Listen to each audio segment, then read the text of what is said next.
Hi dear students, NEET தேர்வு நடத்துவதனால் 0.01% அலட்சியம் கூட இருக்காது அப்படின்னு சொல்லிட்டு சுப்ரீம் கோர்ட் வந்து கருத்து தெரிவிச்சிருக்காங்க.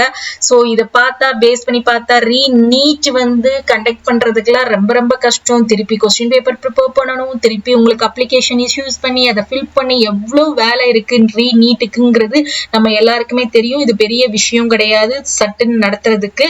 நம்மளுக்கு வெயிட் பண்ணி தான் பார்க்கணும். இந்த மாதிரி இஷ்யூஸ் போயிட்டே இருந்துச்சுன்னா என்ன நடக்குங்கிறது தெரியல. நம்மளுக்கு லெட்ஸ் வெயிட். நம்ம இந்த 1500 பேர் எக்ஸாம் எழுத போறாங்களா, அல்லது பழைய மார்க்கை வச்சு அவங்க அதே ப்ராசஸ் பண்றாங்களா, அல்லது ரேங்க் லிஸ்ட் ரிலீஸ் பண்ணுவாங்களா என்னங்கிறது நம்மளுக்கு தெரிய வரும்.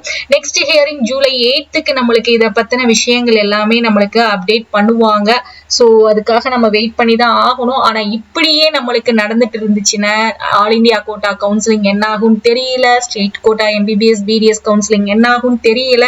ஏன்னா இது சென்ட்ரல் கவர்மெண்ட் எடுக்கக்கூடிய முடிவா இருக்கு இந்த நீட்டை பத்தி.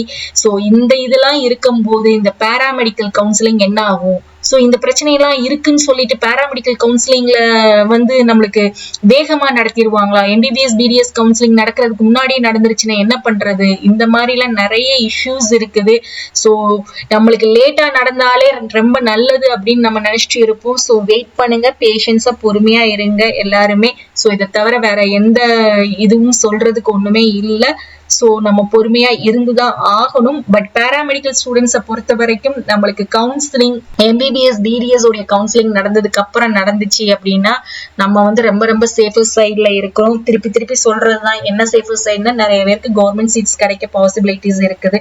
ஸோ அதுக்கு முன்னாடியே நடந்துருச்சுன்னா நம்மளுக்கு ரொம்ப கஷ்டம்தான். ஸோ எப்படி நடக்குதுங்கிறத பொறுமையா இருந்து வெயிட் பண்ணி தான் பார்க்கணும். அப்படி நம்மளுக்கு பேராமெடிக்கல் கவுன்சிலிங் நடக்கணும் அப்படின்னா கண்டிப்பா ஜூலைலயே என்ன பண்ணிடுவாங்க, ஜூலை 10க்கு மேல ரேங்க் லிஸ்ட் ரிலீஸ் பண்ணிடுவாங்க. July எண்ட்லயே கவுன்சிலிங்கை தொடங்கிடுவாங்க.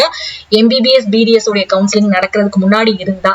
But MBBS BDS counselling அப்புறமா இருந்துச்சுன்னா நம்மளுடைய கவுன்சிலிங் வந்து ஆகஸ்ட் மந்த் தான் நடக்கும். ஸோ மை டியர் ஸ்டூடெண்ட்ஸ் எல்லாருமே வெயிட் பண்ணுங்க, பொறுமையா இருங்க. தேங்க்ஸ் ஃபார் வாட்சிங்.